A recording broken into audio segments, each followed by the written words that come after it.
this is an iHeart podcast. Guaranteed human. Do you ever wish your office felt better?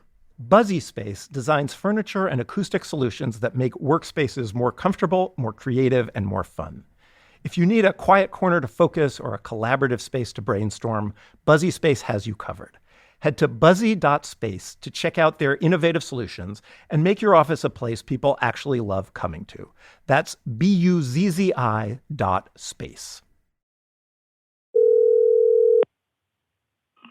Hello. Why, hello. Now, what kind of greeting is that? You've got your radio voice on. Could you elaborate on what you mean by that? I know in the first second if I'm being recorded or How not, could you based tell? on your inflections. Well, I always talk like this, Jackie. Back to you. The way you're speaking with me now is never the way you would normally speak. Okay, wait, hang on a second. I'm just talking normal. But you're not talking normal. This is your radio voice. Hey, what's going on? It's still not. Hey. No. Hey, Jackie. Try again. Jackie? No, you wouldn't say my name like that. How's it going? Too much energy. Hi. I can tell. Anyway, it can't be a radio voice because I do a podcast. It's a podcast voice. All right, and welcome to the show.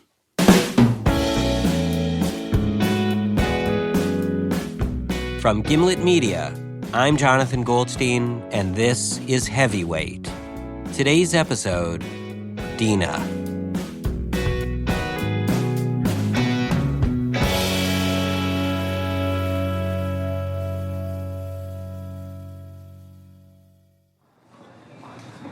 Hello. Okay. So we just got to Montreal. Oui. What's that? Isn't that how you say yes in French? Yeah, but you just say it once. You just say oui. Oui. My folks are about to meet us, pick us up at the airport to take us back to their place, where we will be staying for the next 5 days. 5 days. 5 days in my childhood home, in the childhood bed I've not slept in decades. My wife Emily and I are here for Passover, to sup upon the bread of affliction. Growing up, though, it was everything of affliction. Candy corn of affliction, road trips of affliction, bedtime stories of affliction.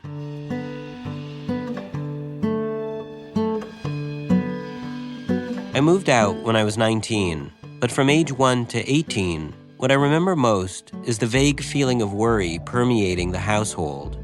Worry that manifested as yelling through closed doors, yelling across the kitchen table, my father yelling into a junk drawer desperately trying to find a working pen, my mother yelling into a clogged toilet desperately trying to make it go down. But more often than not, the yelling wasn't over anything at all. We were just a naturally loud, anxious family. A race of nervous giants shrunk into the bodies of little Jews.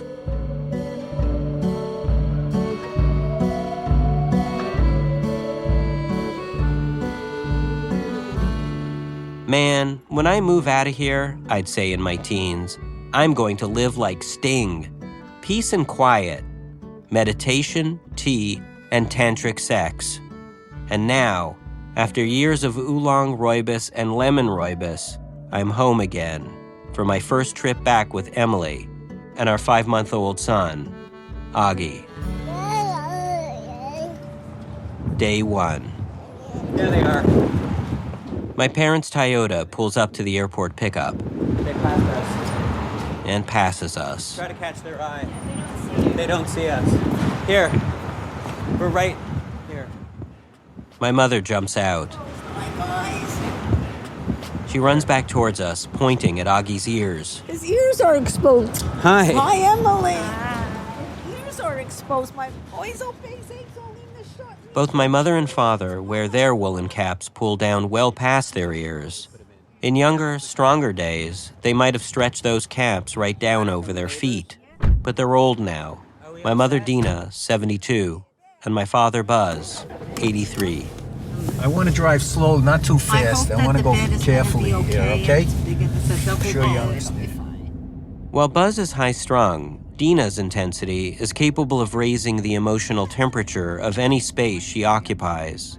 In elevators, walk-in pantries, and Toyotas, her powers are especially acute. I have like a funny feeling in my throat, like it's like really emotional. It's like a dream. You know, it's like a dream. Yeah. It's like such a weird feeling. I think the weird, elusive feeling my mother is trying to describe is happiness. It's just wonderful to see. But I hope he's going to be warm enough. Did you bring him a little something?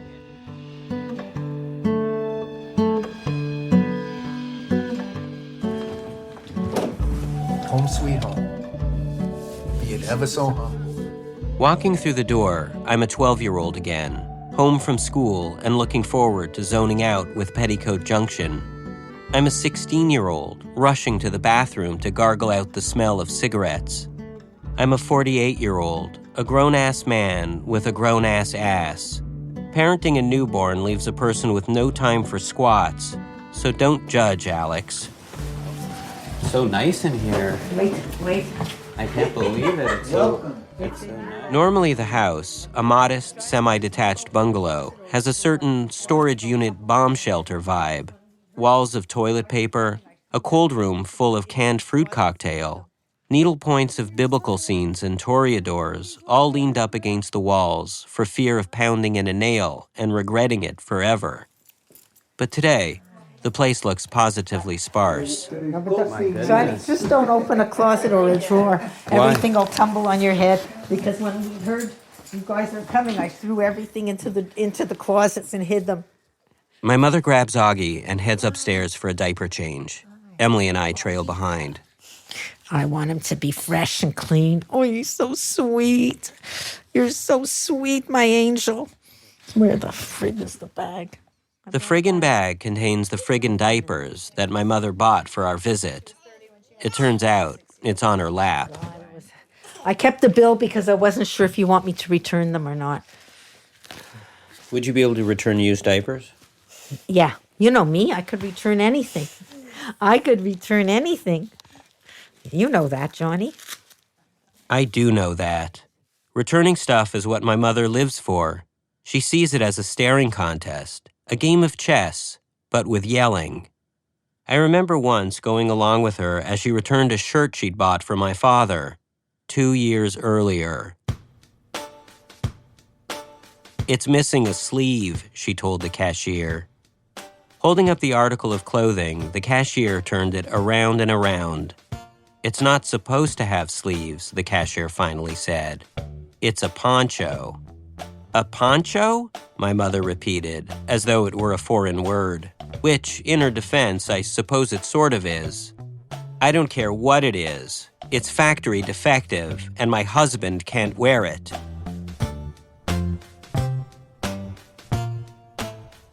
Whenever she'd get this way, I'd adopt a stance meant to convey filial loyalty, peppered with a touch of what Vietnam vets call the 1,000-yard stare.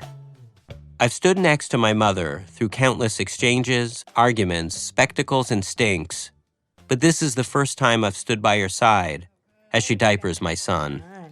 Oh, look how much pee-pee he has. Oh, you made a lot of pee-pee, eh, baby? See, that's how I knew you were sick when you were a baby, Johnny. You weren't peeping. What was wrong with me? As a kid, it was easy to be embarrassed by my mother. One time, a popular boy named Jordy showed up at our house. I wasn't home, but my mother answered the door, with her hair on fire. "My hair's on fire," she screamed. The next day in school, Jordy showed the whole class how she screamed it. He wiggled his fingers in the air, looking as though he was about to fall to his knees. That night, I asked my mother what had happened. "It was the barbecue," she said. "Your father wasn't home, and I was so in the mood for barbecued lamb chops." It seems that while examining the chops for signs of spoilage, she'd leaned her hair-sprayed bouffant too close to the grill. While this explained the fire atop her head, it did not explain why she answered the door while nursing a fire atop her head.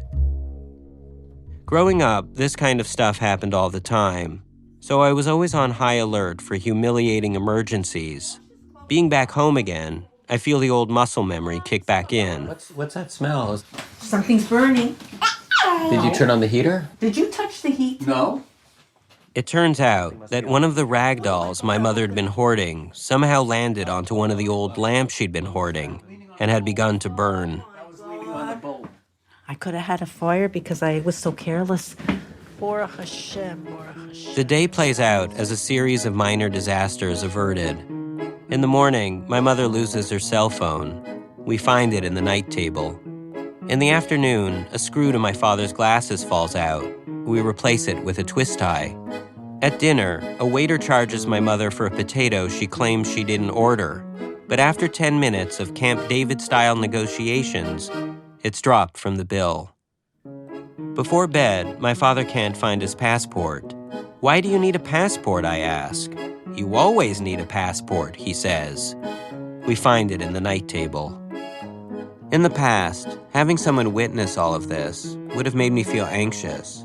But now, having Emily here makes me feel like I have an ally.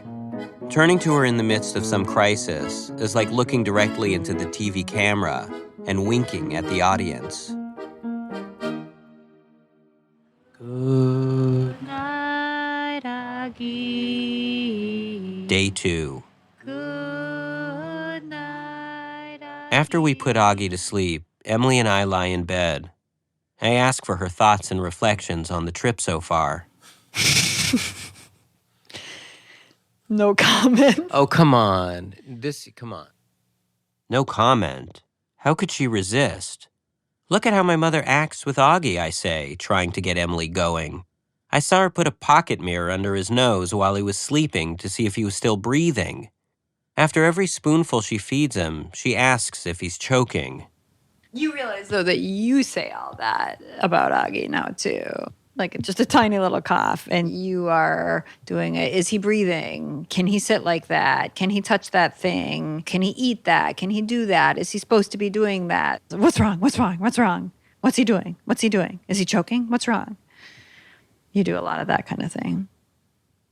I concede to Emily that maybe I do just a little of that kind of thing, but I wasn't even in the parking lot of the ballpark of a Dina Goldstein. One day you dropped Augie off, and you called me right afterward because you were so worried. Do you remember this? I do remember this. It was Augie's first week of daycare. He shares a babysitter with 2 little sisters, but on that particular morning, when the babysitter opened the door, she was alone. She told me the girls were napping in another room. You called me and said she was there alone. She said they were in bed. I don't know, maybe she killed the whole family, and now she's going to kill Augie. And you weren't joking. Like, you knew it was a crazy thought, but you needed me to tell you she didn't kill their family. She's not going to kill Augie. I did not need you to tell me that. You're misremembering. You were freaked out. You were freaked out. I thought I was very stoic. You called me and said, I think the nanny is going to murder our child and that she murdered the whole family that we do daycare with. I don't consider that stoic. All right. I mean, I'm just imaginative. That's one way to look at it. Yet another way to look at it is that I'm also crazy, just like my mom. Well, set my hair on fire and open the front door. Worry and fear were how my mother communicated love, I said to my therapist with a shrug. But love is love. The important thing is that we feel it. But my therapist's response troubled me. She said that love was the transcendence of fear, that you might even say fear was the opposite of love. Sitting at my childhood desk, with Augie's toys scattered at my feet, my therapist's words returned to me. If I was becoming my mother, would Augie someday become me? Someone weighed down by fear and worry? Was our genetic line nothing more than an inglorious chain of Russian dolls? Should my therapist save the notes from our sessions so I can send Augie to her at a discounted rate? I didn't want my son becoming me, and there were only 2 people who could help me understand how I became me. One who charged New York therapy rates that might leave me bankrupted before I'm cured, and the other, my mother. Day 3. As a child, I felt trapped and embarrassed by my mother. As an adult, I came to be amused by her. It's only as a freshly minted father visiting home for the first time that I'm beginning to see that I am her. How much you pay for apples? $79 a pound, but if I'm desperate, I have This to is pay what we normally $9. talk about. Where to get the best price on paper plates, where to get the best price on honeydew melon. Dina, what do you pay for a bottle of water? I get like 24 for $1.88. Bottled water. Coke's 24 for $6.49. What do you pay for a loaf of bread? But after dinner, after Augie's gone to sleep, my mom and I sit down at the kitchen table to have a different conversation. Emily's reading in bed, and my father's watching TV in the basement. It's just us. Hello. Go ahead and talk. Here I am. Why do you say here I am? Well, where should I say? There I am. Tonight, I want to talk about the fear, that thing my family lives inside, like a snowsuit with a broken zipper, that can no more be removed than our own flesh. I want to talk about the nameless thing that binds all Goldsteins, that ignites us, propels us, and ultimately paralyzes us. Well, I think about this stuff now because, I have a son, and I think. Baruch Hashem. But I think precious. He's so beautiful. When I saw those blue eyes, like no horrors, so basic, so in the shot. My mother's not talking crazy talk. She's talking Yiddish. So basic, so in the shot. Yeah, what does that mean? The bad eye shouldn't hurt them. The bad eye, the evil eye, the belief that merely saying something positive is enough to invite evil forces to snuff the good thing out. So even bringing up a normal son-to-mom question about good parenting is enough to attract the eye. On the day of my bar mitzvah, my mother carefully sewed a red ribbon into my underwear. In this way, she reasoned, should the evil eye turn its gaze upon me, I'd be protected by my underwear. Why do you think you do that evil eye stuff? It's not only me, it's the Moroccans. No, are but even why? cuckoo. But you say it's cuckoo. I know it's cuckoo, but I can't help it. But then that's a superstition. I don't know, everybody does it. Well, I've never met anybody who puts red ribbons in their I'm saying I personally have never met anyone who does that. So you can't say everybody puts red ribbons in their underwear. But what is it supposed to be warding off? The evil eye? But what is the evil eye? I don't know. This is how conversations with Dina often go. They derail, hit dead ends. So when I ask her, why was our home the way it was? I expect more of the same. But instead, my mother grows quiet.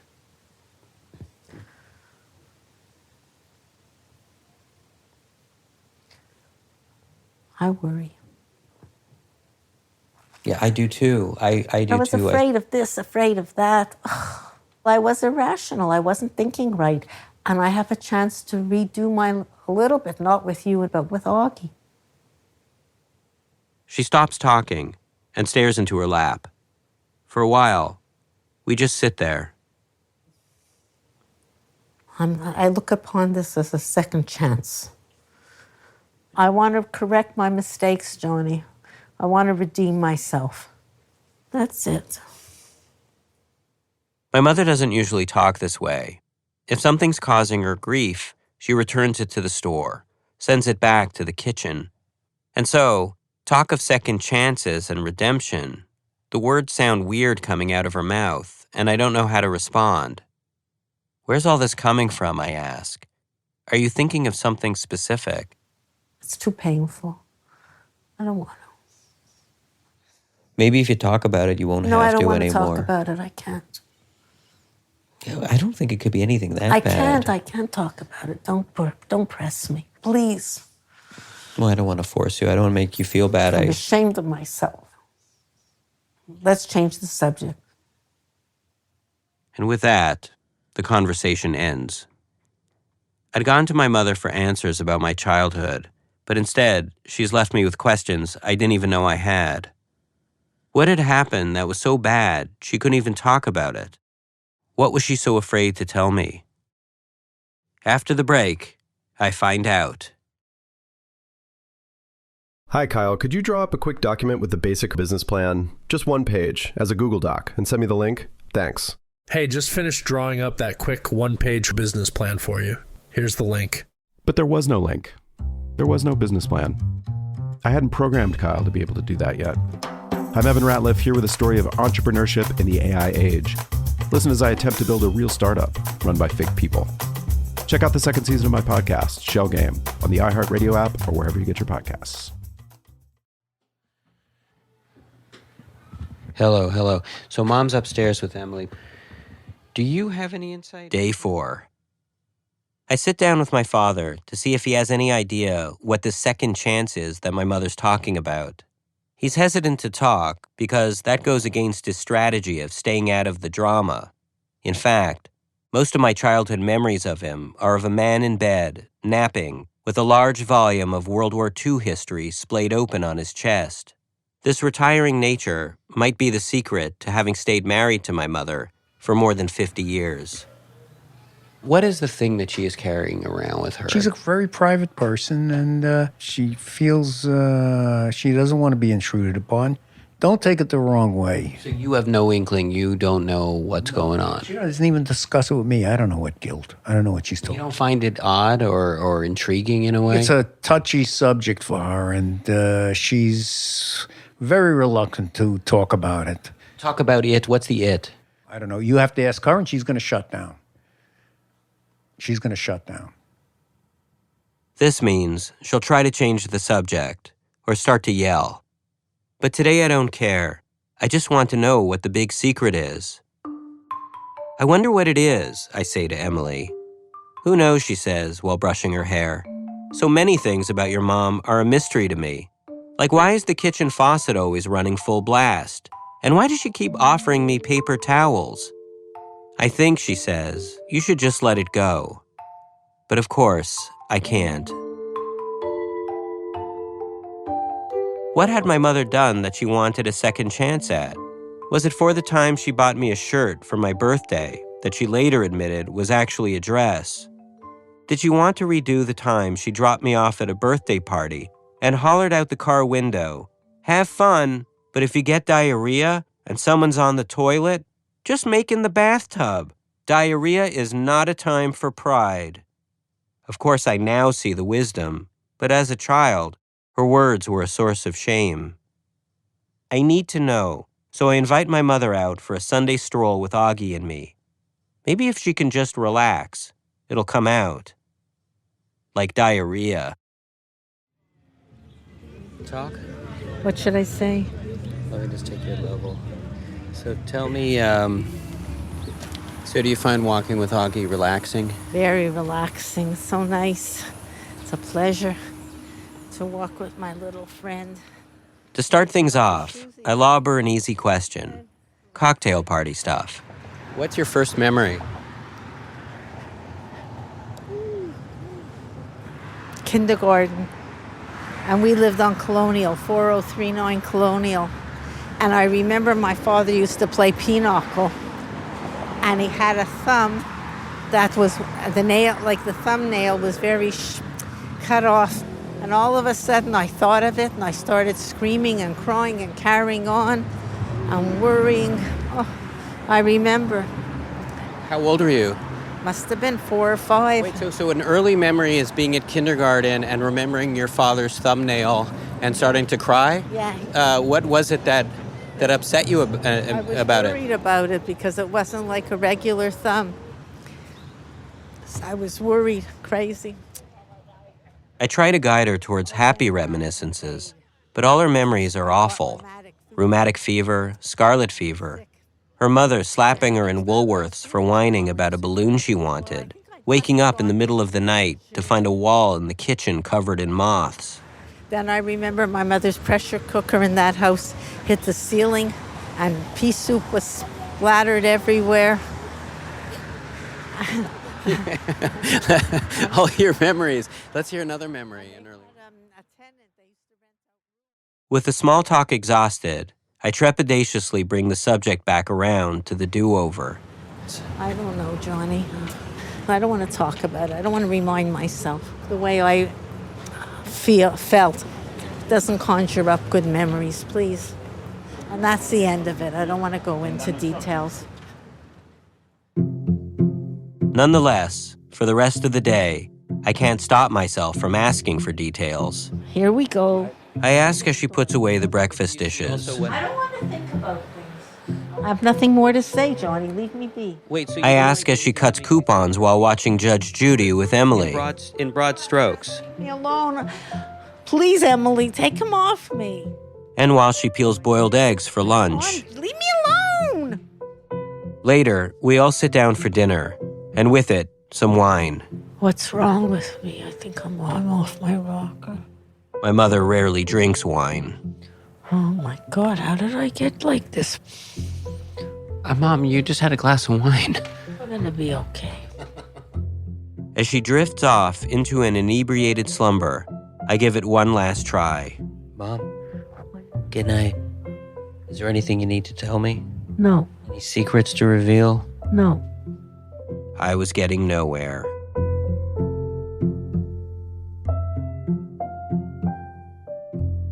Day 5. All right, you want to change him? What, honey? It's our last day, and I've decided to give it a rest. I stop asking weird questions, and we all just hang out. We talk about the price of things, we yell from room to room. We search for lost cell phones and grow pleasantly bored with each other's company. Overall, it's pretty nice. But while putting Augie down for a nap, my mother has a question for me.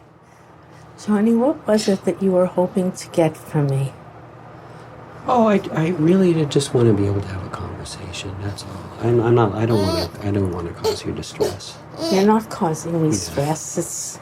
It's what it was. And I don't even want to talk about old painful stuff.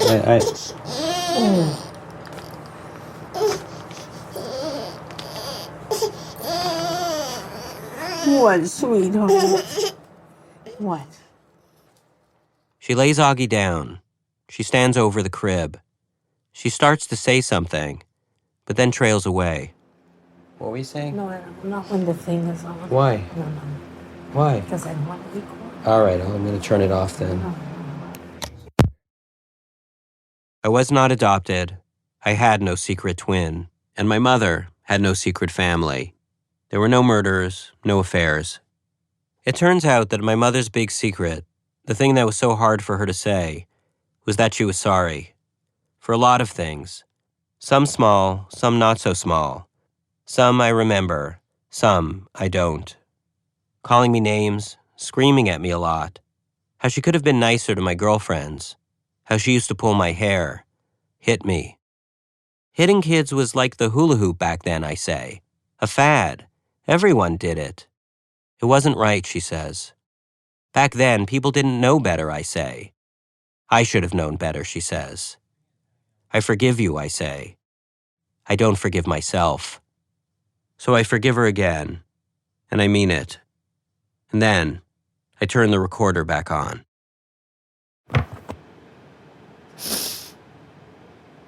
I love you, honey. You made it a little easier for me. Thank you. I love you too, Mom.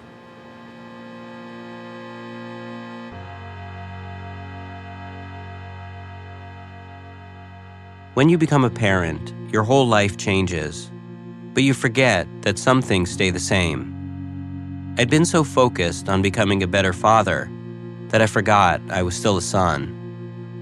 And maybe learning to be a better son is how you become a better dad anyway. I want him to be safe. On the last morning of our visit, my mother and I head to the park. As a kid, the park was someplace I usually went with my grandfather or father. One of the only times I remember going with my mother, 2 collies appeared out of nowhere and began chasing us. I remember we separated and the dogs chased her while I hid behind a tree. I look around the playground. From my own childhood with her, I knew most things were out. Sandbox because someone could have peed in there. Same for the swings, monkey bars, teeter-totters, and merry-go-rounds. But then something surprising happens. Picking Augie up out of the stroller, my mother says, I'll take him down the slide. He's never gone down the slide. Come with Bobby, honey. We'll go down the slide together, okay, honey? You're going to go with him down the slide? Well, what do you think? I'll put him himself. You're not afraid to go down the slide? Why would I be afraid?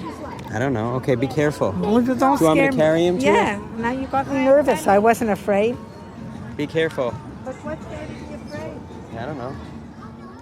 My mother hands me back Augie, and, holding onto the railing, she carefully climbs the steps to the top of the slide. When she gets there, I climb up too and hand Augie back to her. With hesitation, she positions him onto her lap, and I run around to the bottom of the slide to await their arrival. And you stand there and catch us, in case, God forbid. And then, Dina lets go. We're gonna go down. Woo! Woo!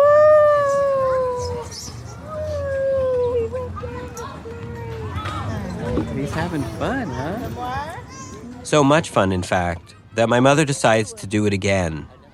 And so, again, she climbs up the steps, all 3 of them, to the top of the ladder.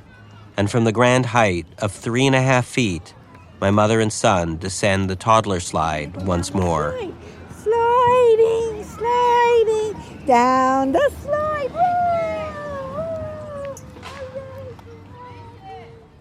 Augie loves it, so they do it again. A 3rd chance, a 4th, and even a 5th. Then we move on to the bouncy caterpillar, the rope bridge, and the swings. Swingy, swingy, Augie's going swingy. The itsy bitsy spider went up the water spout. Parenthood is like a redo of your own childhood. And grandparenthood is like a redo of that. That's all life is. Learning and relearning the same lessons over and over. All of us, like those itsy-bitsy spiders, crawling up endless water spouts, trying to make just a little more progress each time we set out. There's comfort in knowing that no one ever gets it right, no matter how many chances we get. But hopefully, at least a few things go right. A few purely kind gestures somehow get through. And for everything else, we ask for forgiveness. And if we're lucky, we'll receive it. And if we're luckier, we'll forgive ourselves too. No horrors, no base eggs, all in the shore.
Heavyweight is hosted and produced by me, Jonathan Goldstein, along with Kalila Holt.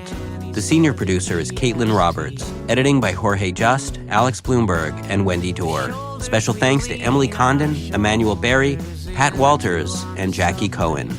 The show is mixed by Kate Belinsky. Music by Christine Fellows and John K. Sampson. Additional music credits for this episode can be found on our website, gimletmedia.com/heavyweight. Our theme song is by The Weaker Thans, courtesy of Epitaph Records, and our ad music is by Haley Shaw. Follow us on Twitter @heavyweight. This is our last episode of the season, but we're already looking for stories for Season 3. So if you have one, email us at heavyweight@gimletmedia.com. And if you see fit, punch in some stars for us on iTunes. Thanks for listening.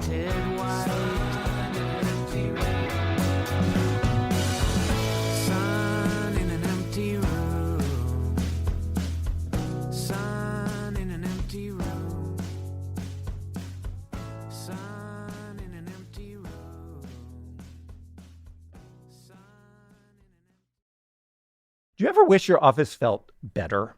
Buzzy Space designs furniture and acoustic solutions that make workspaces more comfortable, more creative, and more fun.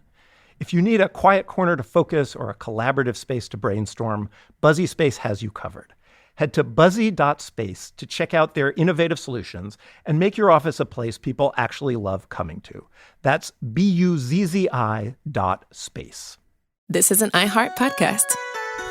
Guaranteed human.